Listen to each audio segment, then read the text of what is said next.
Hi, this is DL, and welcome to episode number 3 of Awareness of Thinking.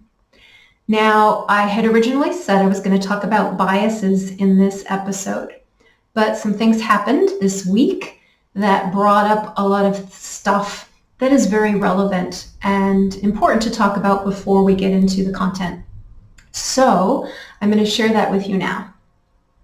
So I had some run-ins on Facebook with some strangers because I opened my mouth about something, defending the underdog once again. I'm not going to say what it was about because I think that will detract from what I'm about to say. But I will say that I unfortunately let in with an emotionally derived comment that didn't win me any friends.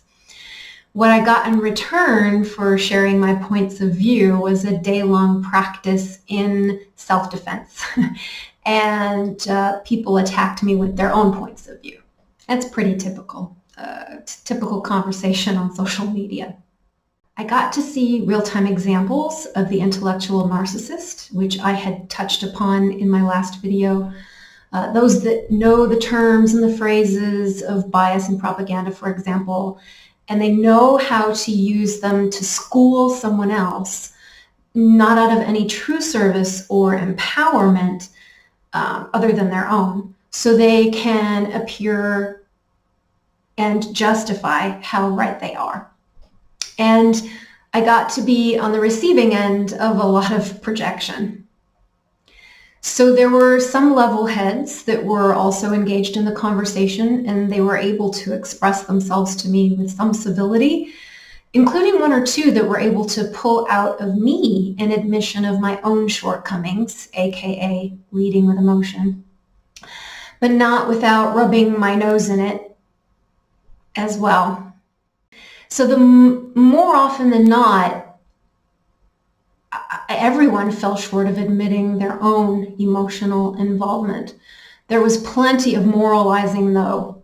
And despite having shown a painful level of humility myself, I was also accused of a superiority complex, which I find somewhat ironic. Although, while I didn't feel that way at the time, I suppose I have to admit to having a tinge of that now as I recount the incident. So I have to remind myself not to fall for that kind of thing within myself. We are all just doing the best we can, of course.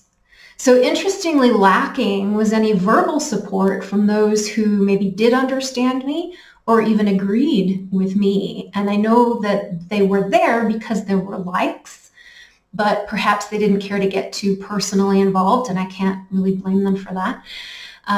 On most days, I actually wouldn't have wanted to get engaged either, especially as I was on a page that was notoriously known for a group of vicious vipers. Why I opened my mouth in the first place? Well, I know it was because I get so tired sometimes of the ego's self-righteous bullcrap, and I have to respond with my own, haha. But if we stick our noses in other people's bullshit, then we just come out smelling just as bad. But as I've made a commitment to this journey for myself, I have to accept the fact that the lessons aren't always going to be sunshine and roses. And honestly, this event, this experience has helped me a lot. I'm even grateful to the most obnoxious person within the conversation, or at least I thought he was. I got the sense that he felt like he had me in his jaws, and he wasn't about to let go. He kept baiting me, and I wasn't interested in engaging. As much as I wanted to respond, just to say something back, I had to really disengage and show some restraint in myself. I'm really glad I did. So having that experience was helpful. And also, I just got really clear on what I do and don't want to engage in terms of this series too. And also who is and maybe probably isn't willing to really join me on this journey. So I certainly don't believe social media is the place to help us evolve, not not collectively. As individuals, sure, it can be helpful. But I do want us all to evolve. And all the bloody, useless arguing that goes on is painful to the psyche. So is all the projection. So is the unacknowledged shadows that bite and claw in order to maintain self-image. So are the gang-ups by the many to silence the one. And so are the demeaning little winky emojis, and the mocking smile emojis. And I have to cop to, in the past, having put my own little smileys on comments that I found, in my eyes to be really stupid. Again, that's my own judgment. And I don't think that it's really respectful nor caring interaction. Personal mockery is not polite or playful or fair, though many people pretend it is. Egos are savage, they're barbarous, they're toxic when threatened. And I'd rather not stick my hand in someone else's cage.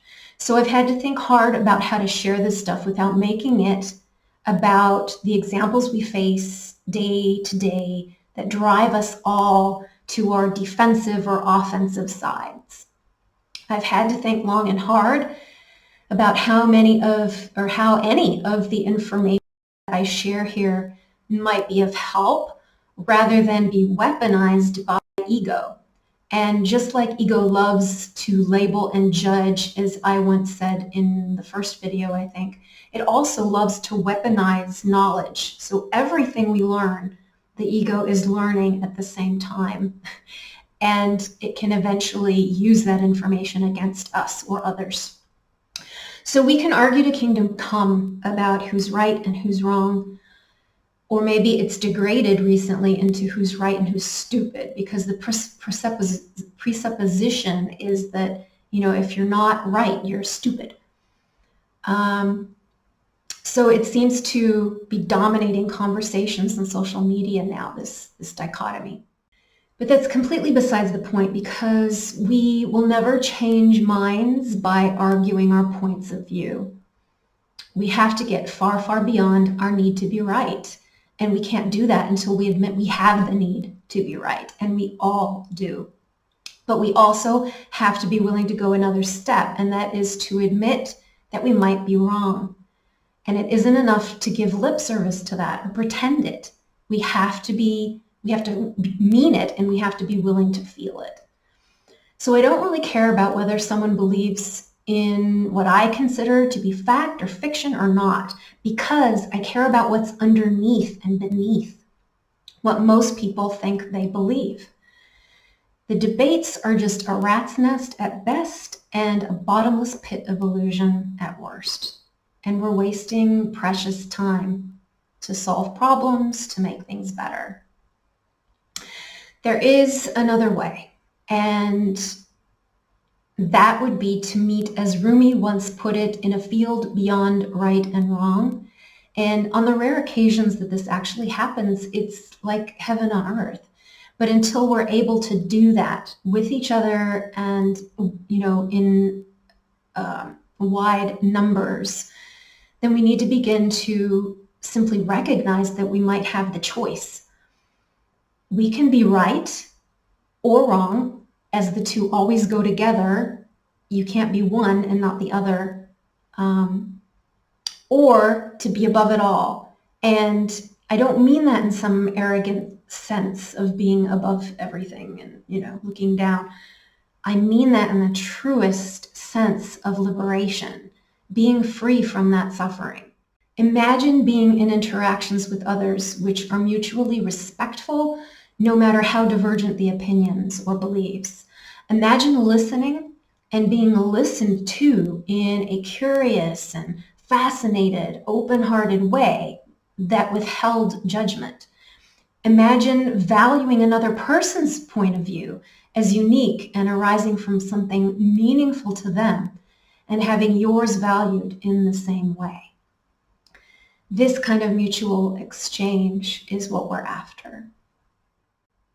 So if this is already offensive or meaningless or nonsense to you, you probably haven't listened this far. But if something deep inside you resonates, then please do hit the like and the subscribe button, hit the notification bell, and please say hello in the comments and stay tuned. I will be talking about biases some more in the next video. Thanks for watching.